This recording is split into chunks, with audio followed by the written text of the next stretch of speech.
For the latest in strategic affairs, subscribe to our YouTube channel. Click the bell icon for updates.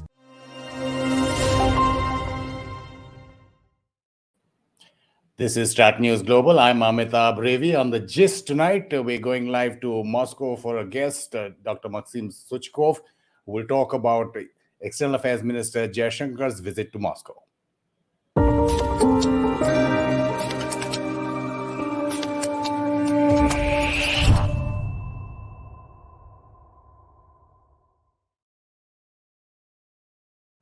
A warm welcome to all those viewers who are watching this live stream, and a welcome to those viewers who will pick this up later on our YouTube channel.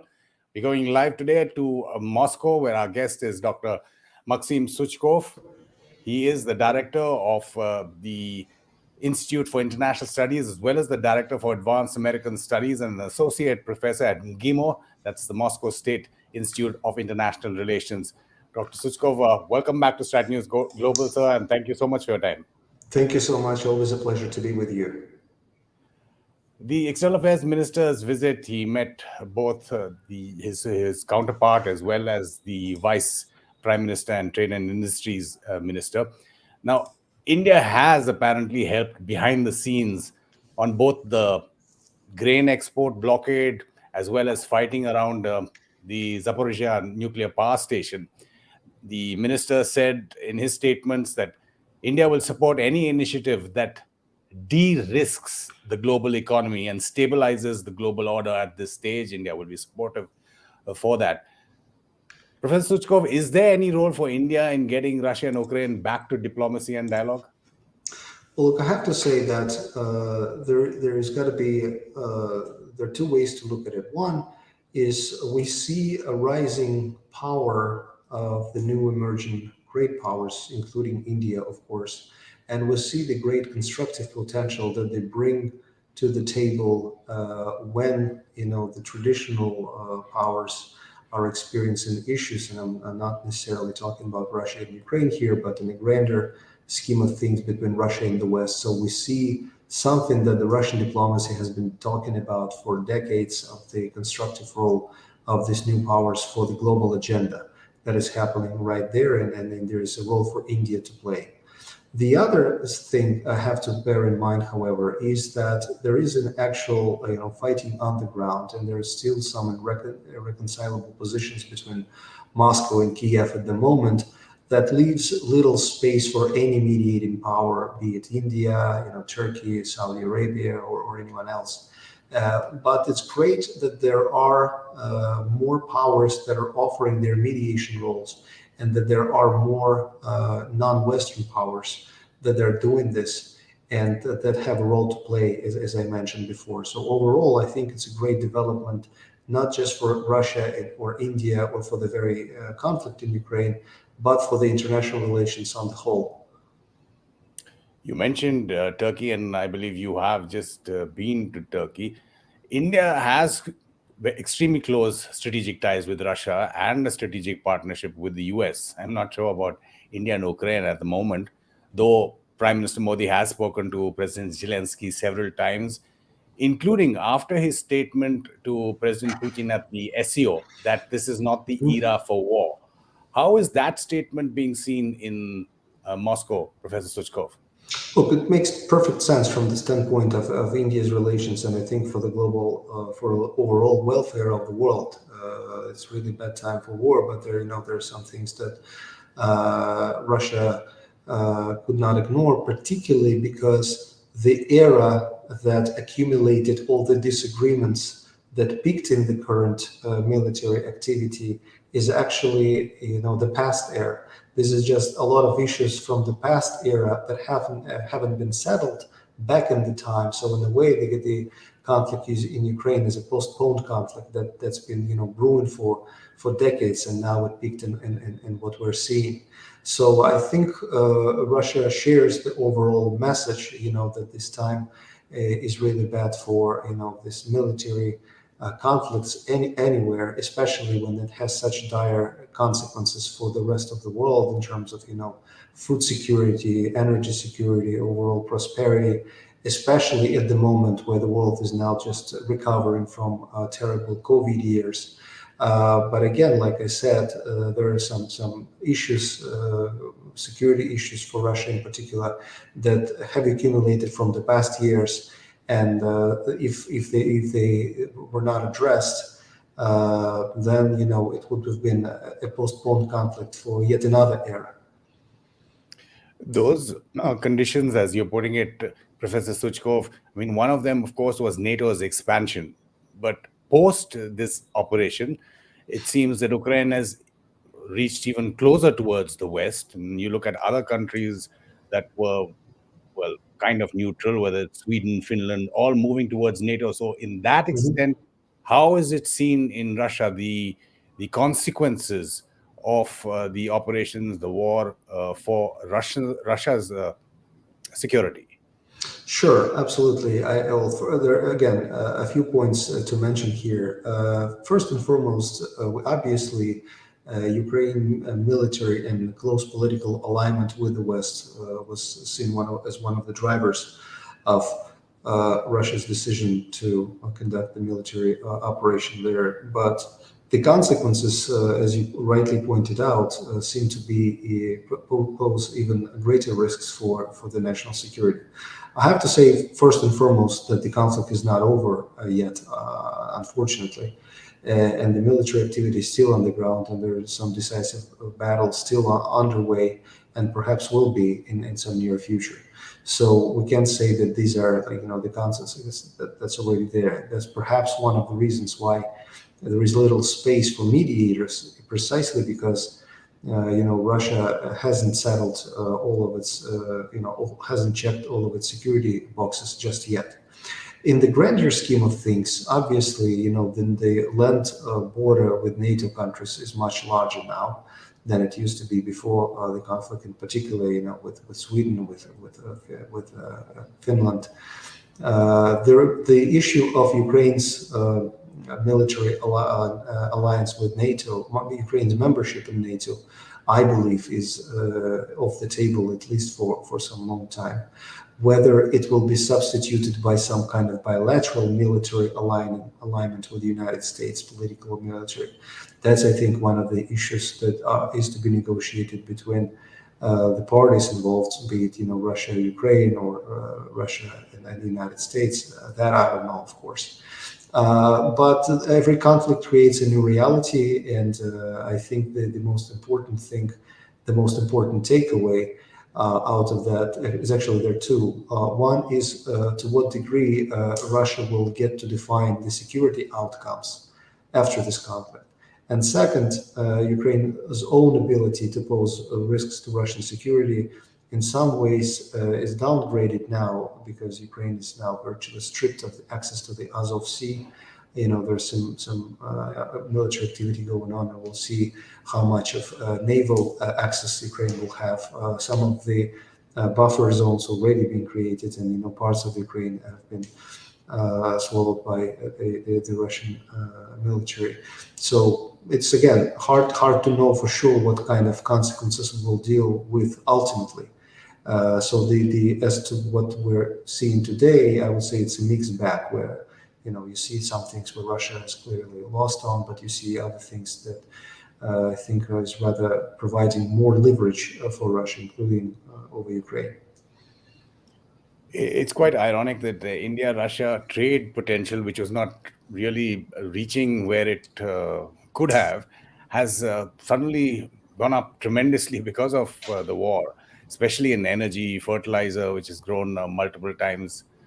Russia has become India's largest exporter of crude. 22% of our basket now is Russian crude. New Delhi has made it clear vis-a-vis the West and Europe that it is India's interests that matter the most. But how do you see all of this developing with this US led attempt at a price cap on Russian oil? Well, it's I think as previous attempts to sanction Russia, it seeks to downgrade Russia's overall potential. And over the past few months, the West has seen that Russia's ability to maintain its economy, even though some sectors of the economy have been damaged, they hinge a lot on Russia's energy exports. So this, in a way, is the heart of the Russia's economic performance. So they're hitting exactly at what should hurt most. That makes sense from the Western point of view of Western interest. The actual implementation of the policy, I think, will may develop in multiple ways. One of which is to ultimately hurt the global South. The developing countries that are dependent on energy exports, they will either have to buy Western oil or resupplied Western oil, or oil from other countries at much higher price. So the ultimate losers of that will be not necessarily the Western countries, but countries in the global South. The European Union continues to downgrade its own potential by playing very bluntly, I would say. The US, on the other hand, is playing rather a wise game, trying to secure its own interests, but puts Europe on the front line of the consequences of its policy. So Europe will have to pay a lot more for the energy exports coming from whether the United States or the Middle East. The countries that are adjacent to Russia or have some infrastructure, such as China or India, will, in my view, be in much favorable position, because they will perhaps be able to buy Russia's energy at higher discounts, and they will be able to maintain their energy security. They should be fine. But on the kind of midterm horizon, it gives them a lot more weight on the international stage. So this, I think, shows us that U.S. policy planning here vis-a-vis Russia is has rather a short-term goal, which is to hurt Russia's economy. But the consequences that this policy may produce will ultimately hurt U.S. interest and U.S. global standing. You talked about the US putting Europe as a proxy. How do you see, Professor Suchkov, the Western alliance, so as to speak, staying united and continuing to both push money and arms and more sanctions against Russia through the winter? Look, there is a moment, I think, clearly, when our Western colleagues say that the West has never been more united. It is true within the first month, because they have a clear threat, to their interests, clear threat to their positions, and they get united because there is a clear enemy around whom they can unite together. But as the time passes, I think there will be more cracks exposed in the divergence of positions. While the United States takes a very harsh role, they still are very, I would say, very careful in performing their policy. They're very careful in how they want to balance diplomacy with coercion, but they're demanding a lot more limited toolbox from European partners, which is only coercion and no diplomacy. So I think here that's one kind of gap. The other one is between the elites and the people, because the ultimate price for all these policies will have to be paid by the people. Inflation is on the rise, the energy price on the rise, food prices on the rise, including in the US. So that will produce popular kind of outrage that has to be accumulated and ultimately has to be, projected into concrete decisions. That doesn't just mean to say they will, how do I say, they will go out and vote their politicians out. Unlikely. Maybe in some countries, we've seen some patterns of that in Europe. That doesn't mean that there will be a drastic change of policy towards Russia, but it's also to say that the West will ultimately have to be either set itself on a self-destructive path in terms of the energy security, other things, or have to work around Russia with countries that will demand more for themselves and will ultimately get stronger, while the West will ultimately get weaker at the global standing. Considering India's situation with China, New Delhi, of course, doesn't want developments to keep pushing Russia and China together. How do you see that dynamic developing, Professor Suchkov? And just in light of that, there's a question also from one of our viewers, Pradyuman Revi, How does Russia balance India's interest with its deepening cooperation in energy and trade relations vis-a-vis China in terms of the comprehensive strategic partnership? Well, I think it's balanced into the points where it cooperates with the Chinese in areas that do not inflict any harm on India's interests or India's standing. That China is buying more oil or more products from Russia ultimately is there for the Chinese consumption.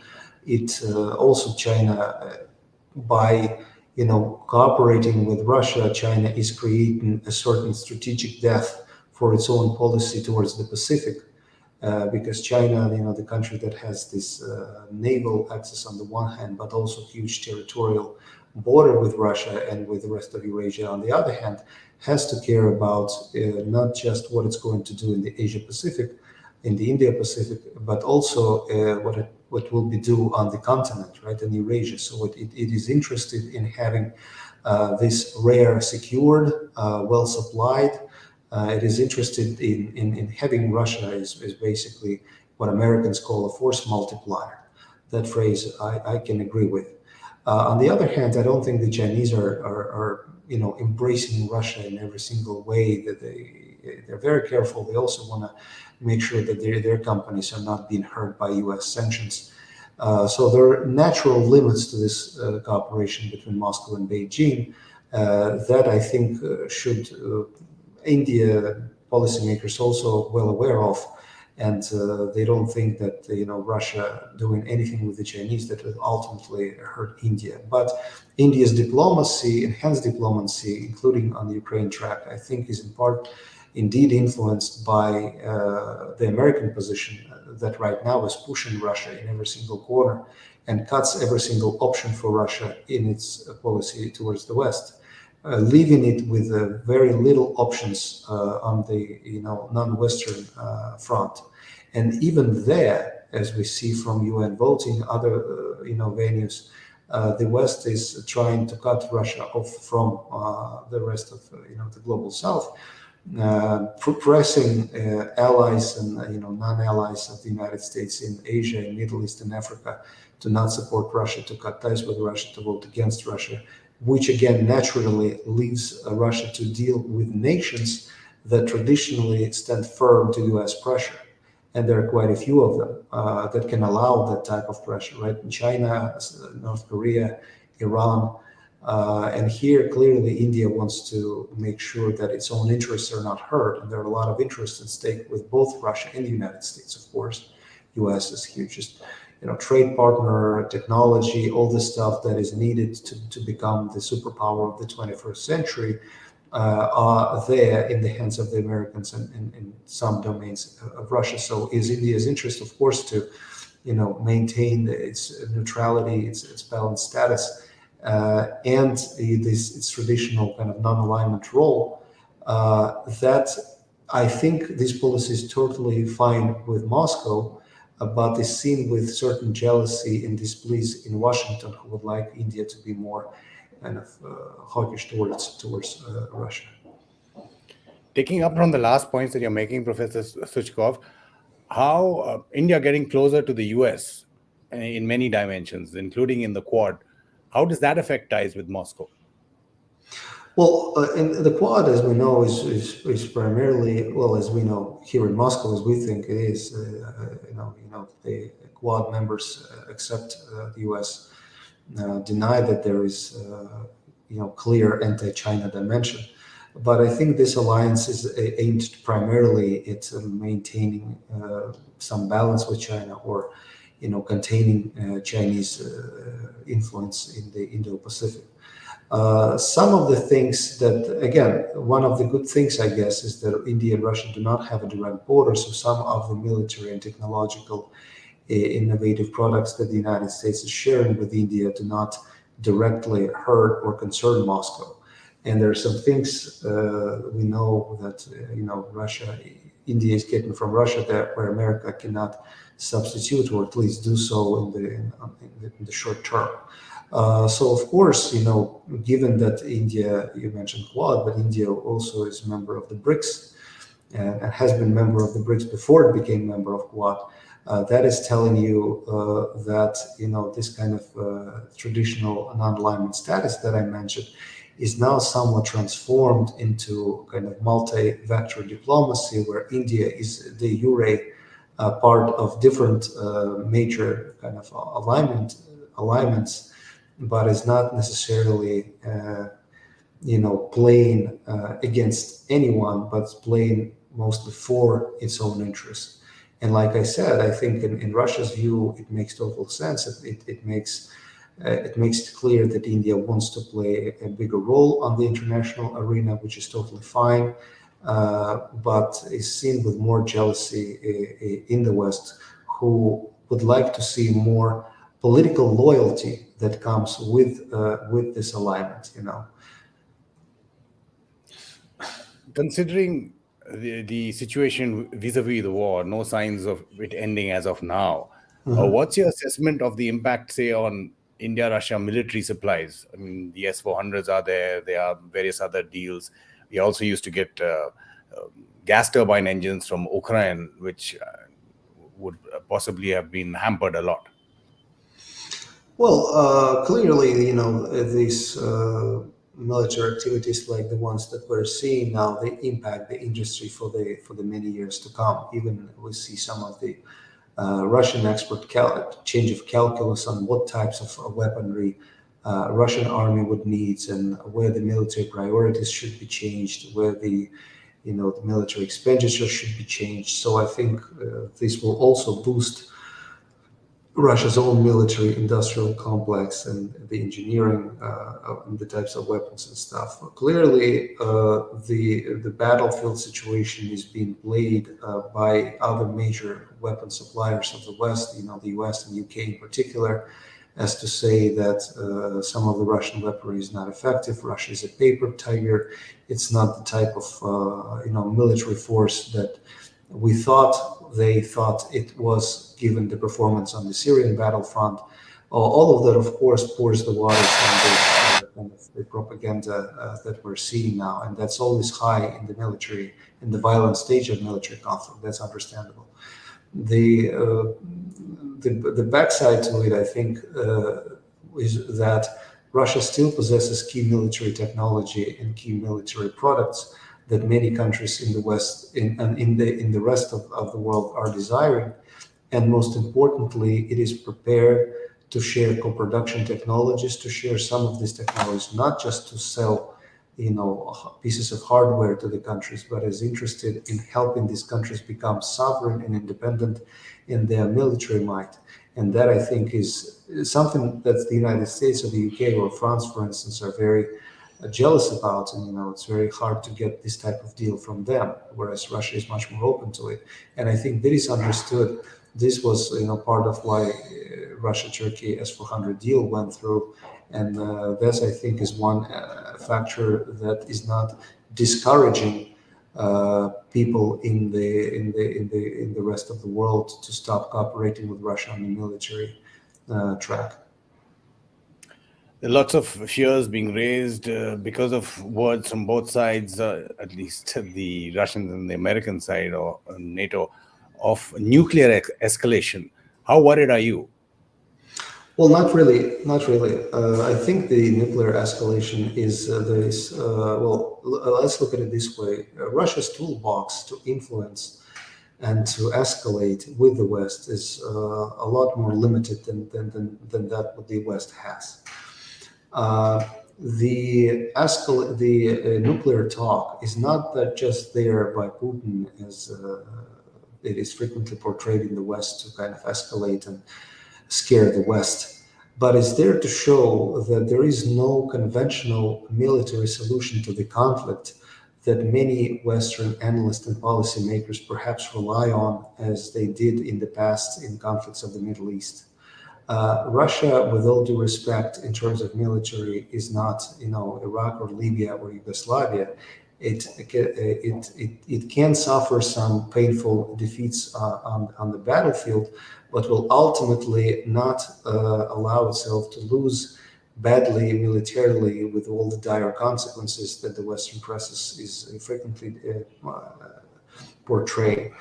So this talk of the escalation is, I think, is a way to show there is a certain cap in this escalation ladder that has to serve as a reminder that you can't escalate indefinitely, that there will have to be a certain time where your kind of escalation has to stop. I mean, we talk with American colleagues, and they would in turn say that their supplies of HIMARS or other weapons are in turn their way to stop the escalation on the Russian end. So while everyone is trying to tell one another that it's them who are de-escalating, we somehow continue to climb on this escalation ladder. That is actually rather dangerous.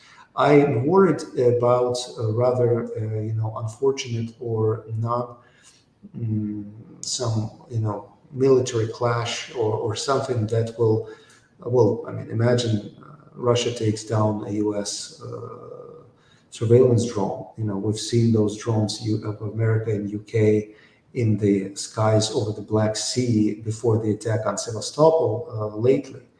Americans say that they sent a warning and they informed the Russian party it was there. But what if it was doubt? It doesn't imply that there will be like a direct nuclear war, Russia-NATO war, but it will definitely, in situations like this, will put the military conflict on a rather dangerous and different footing. One last question from a viewer on a different note. Professor Suchkov, Sanjeev Agarwal says there's immense tourism potential between our two countries that can be harnessed by easier visas like on arrival or e-visas. Well, I can only second that thought. I totally agree, and I totally think that in the era that we're now entering, I think we're beginning at something new. There is a great potential for Russia and the rest of the world and non-Western world to speak to one another directly, because I think one of the biggest problems right now is the mutual perception that is shaped through the lens of Western media. I'm sure a lot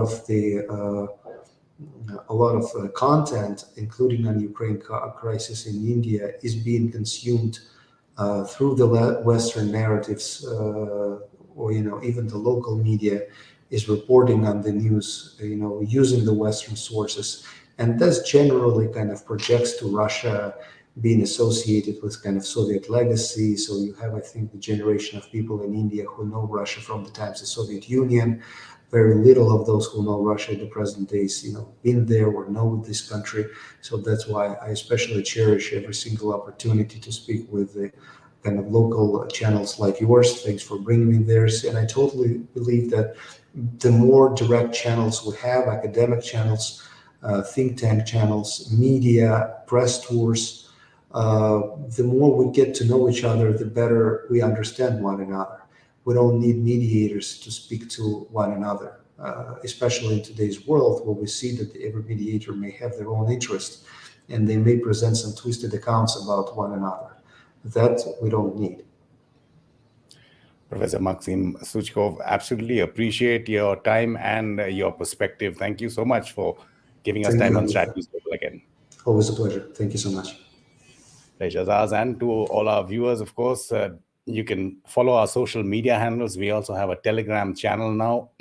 You can see the scroll at the bottom of your screen. If you join that, you'll get the latest updates when we put them up on either our website or videos like this on our YouTube channel. There's also a UPI QR code if you are inclined to support us financially. That will flash on your screens. There's a link in the YouTube descriptor as well. You've been watching StratNews Global. I'm Amitabh Revi.